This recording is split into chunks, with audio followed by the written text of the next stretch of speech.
bao cái tấn nghề nó sẽ đa năng là bao ông cái chú dùng la vừa cái chú dùng la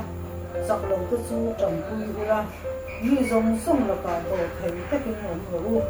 tu man tu suan có suan la thung người này tu rin pin cô vợ in thil in thì sạc tôn nó là mảng này như giống chúng ta in thì sạc nó là mảng cô thả tiếng phô dòng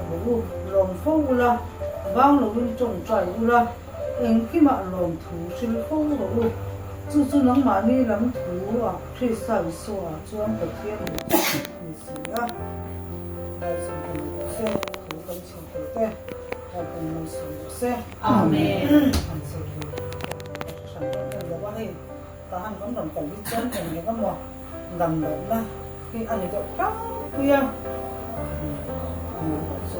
các cái test sử dụng các cái đó với thật có cụ đầm đối mà hiện tại như là bắn hồ bắn sọt trường kia như những đồng hoa đó của gia đình kia như gia đình thân mình có là chị em bắn hồ có hàng khăn như bên như ở xưa mà đầm đối mà cho bắn các tâm hình hồn cái hi số ba thu là đâu thì hi ở đâu bắn xuống là ba thì hi cả số chỉ là cả thiên gia là đấm tăng nhân tâm nông về chỉ là đâm lầu mà nghĩ ra rồi như cái gì à thì cũng làm có con như thế lẩu dẻo như cái con như cái lẩu em có con thì tin chúng nó bao nhiêu con chết ta lòng phú là bao là cũng trồng trái rồi có tí hi cái thiên nhiên nó còn lâu nhiều cái tôi là còn những sản sản dẻo còn nhân rồi đó mà na tua chín mấy là lượng còn có tí à thì các con sẽ thấy con mình sẽ ra trong trái thì là không đúng nha.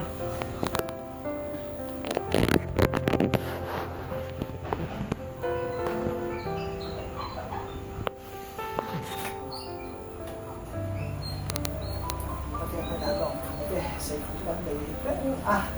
nằm trong trái sạch sinh tế thì anh không ảnh là đâu thì nằm rồi thì trong cái sọt thì đó em bây giờ masalah ini waktu saya akan waktu ini kalau kan ini kan langsung kalau kalau saya soalnya kan ini waktu kok jadi kami kok ini nanti dengan suara itu kan dia dia suara dia saya pakai apa soal tentang là và nào thì cái tàu quân về ha thì sự là ai xin gọi sau đó mà chúng ta cho mình khách sĩ các bác anh đấy à mình tham gia con là em đạo ơn gì ai xin gọi cho các kiểu ông ấy rồi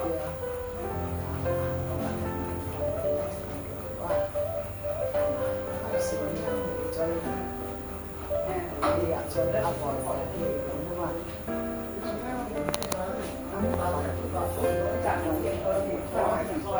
soalnya pada soalnya sampai ide itu kopi kan pakai ide apa ya kau tu berarti kon ini ang kamnon no video siat saan kata dan kata apa itu man kau soal bukan kopi bahasa lah coba ini ada kita kopi pakai dia kan kita yang sakit dia cái mà có thể đến các á sẽ kia mà có đi đau quá thì con phi về đấy bây giờ lỏng cái bây giờ trong tay đi là thế cái gì anh mình sang về bỏ lông dẻo mà em còn cũng bỏ đấm cái làm rét để tụi trong tay đi là tụi con làm cho nên thì chẳng thì ta đã trong tay là thì kasih itu amin kalau sih kita ada kalau kalau kan topik mereka yang boleh kalau aku boleh ya jadi siapa yang jangan kalau akan ada kuat salah sistem mana kalau kan doa depan atau baca fungsi dan tidak hal kalau Islam depan atau apa yang mau atau apa yang ada những người ta thì bằng nó thì có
看我看我啦啊，